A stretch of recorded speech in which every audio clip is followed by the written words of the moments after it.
राजा के हाथ से काला धागा टूट गया। यह सिर्फ एक टूटा धागा नहीं था, लेकिन जिस तरह से वीर और करण उसकी ओर देख रहे थे, राजा को महसूस हुआ कि यह धागा नहीं बल्कि कोई अदृश्य बंधन जो अब टूट चुका था। दोनों अपने बेड पर सीधे बैठ गए थे। अंधेरे में चमक रही और उन दोनों की आवाज, स्वागत है रूममेट, ऐसा आवाज गूंजा। राजा के कानों में नहीं बल्कि सीधे उसके दिमाग में गूंज रही थी। राजा ने तेजी से टॉर्च बंद किया और बेड पर पलटी मारकर चादर ओढ़कर सीने तक की खींच लिया और अपनी सांसें रोककर नाटक करने लगा। जिसका दिल इतनी कमजोर से धड़क रहा था कि उसे लगा उसकी आवाज वीर और करण को साफ सुनाई दे रही होगी। कमरे में फिर से सन्नाटा छा गया। वह सन्नाटा नहीं था जो नींद से आता है, बल्कि वह खामोशी थी जो किसी बड़े तूफान से पहले आती। थोड़ी देर बाद करण की बेड से एक धीमी सरसराहट आवाज आई, जैसे उसने करवट ली। फिर वीर की तरफ से एक लंबी ठंडी सांस लेने की आवाज आई और राजा ने हिम्मत करके आंखें खोली। अंधेरे में एक अन्य आंखें कुछ हद तक अभ्यस्त हो गई थी। उसने देखा कि वीर और करण दोनों अब लेट चुके थे, स्थिर जैसे पत्थर की मूरत। यह जरूर थकावट है, राजा ने खुद को यकीन दिलाने की कोशिश की। हॉस्टल का पहला दिन है, नई जगह का डर है और मैंने बेकार में उसे पुराने धागे को बड़ा मुद्दा बना दिया। जरूर मैं सपना देख रहा था। उसने लंबी सांस ली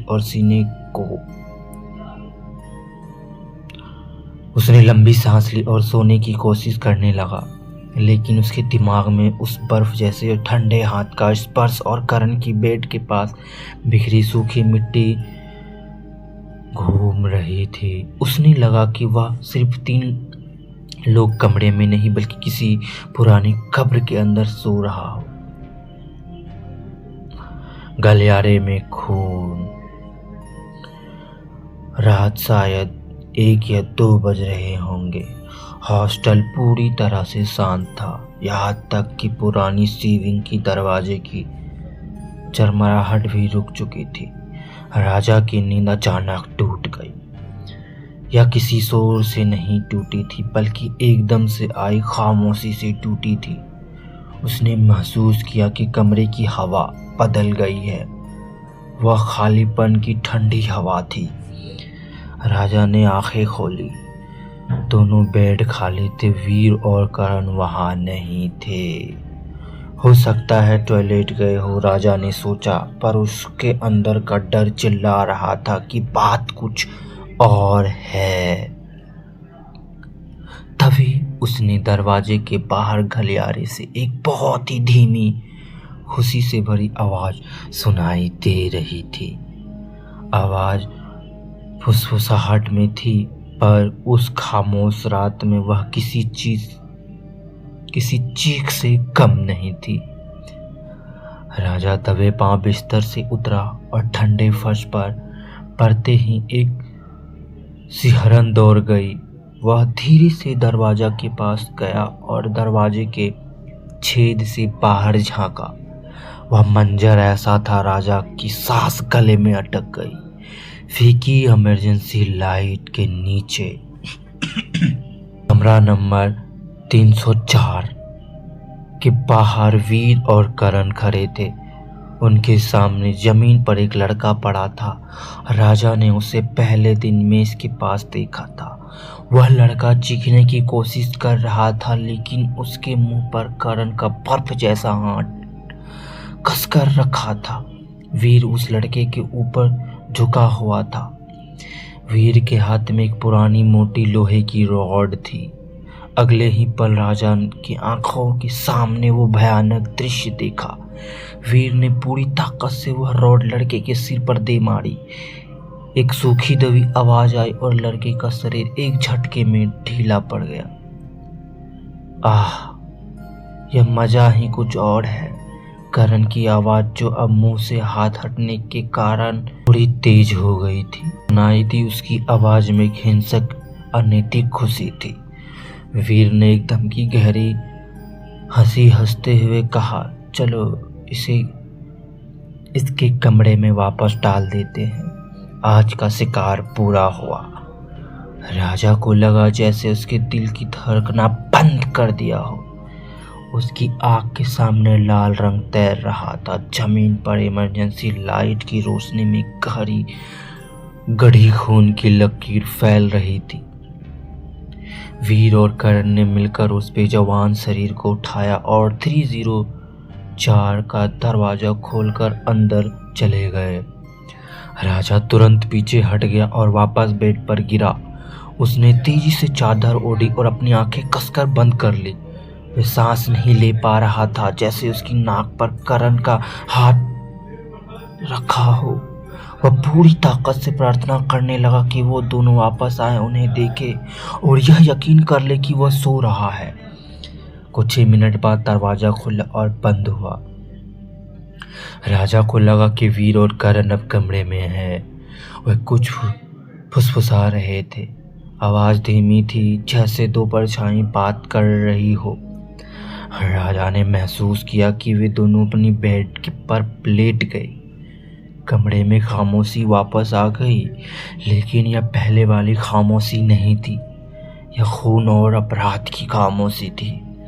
राजा को यकीन था कि उसने उनके कपड़े पर खून देखा था। उसने यकीन था कि उसने एक हत्या देखी है। पूरी रात राजा एक डरावनी जगती नींद में पड़ा रहा। सपना और सच्चाई। सुबह जब अलार्म बजा तो राजा लगभग चीखते हुए उठा। वह पसीने से लथपथ था। उसने हड़बड़ी में वीर और करण की बेड की तरफ देखा। वे दोनों अपने बेड पर सो रहे थे, एकदम शांत, एक सम्मान। राजा का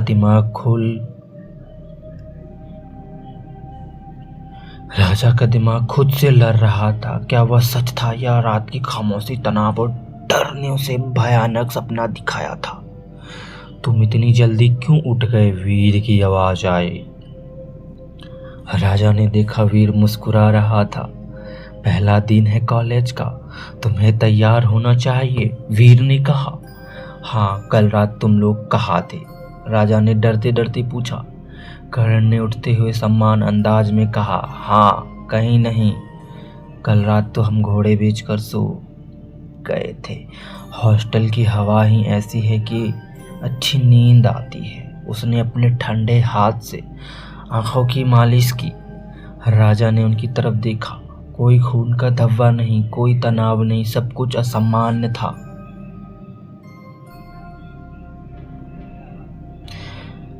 सब कुछ सामान्य था। राजा को यकीन होने लगा कि वह भयानक सपना था।